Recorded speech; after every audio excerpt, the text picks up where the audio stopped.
So this is your double hip squeeze modified for the most sustainability factor for the doula. Okay, so I'm locating the top of the hip bone here. I'm gonna actually get my knee in between your legs, but you're perfect. And I'm gonna locate the top of the hip bone here on the outside. I'm gonna just place my palms down exactly where I'm locating it. And instead of squeezing from this distance or squeezing, it's not really squeezing, I shouldn't have to use my pec muscles so much. So the way to avoid that is keep my palms in that position there, in that like juicy kind of fleshy part of the butt that's between the hip bone and the thigh bone, right? And then I spread my elbows out wide and I just lean in. How's that feel? So good. So I'm leveraging both my body weight and I'm using my elbows. The movement is almost like I'm doing like a chicken dance, like this. It's very passive.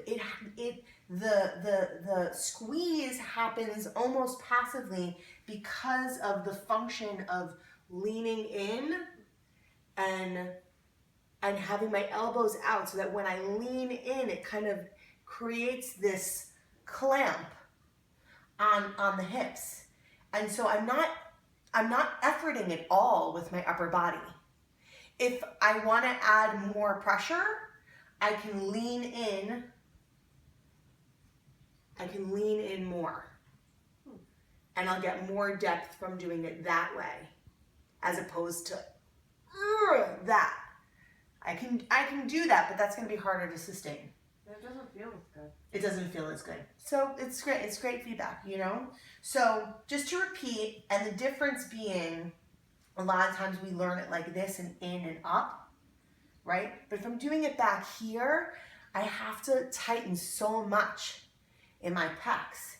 And also just making sure that you're not doing it with both knees down. And if I'm doing it standing also, I'm still gonna be in a lunge. I'll be in a standing lunge, but if I do it with my knees back and I come in like this, I have to use my core, and at some point, I'm gonna probably try to rely on my back instead. So it's one knee up or one leg forward, lunging forward, locating the top of the hip bone, spreading my elbows out, and just leaning in. And this will feel okay? Feels great. Okay, great.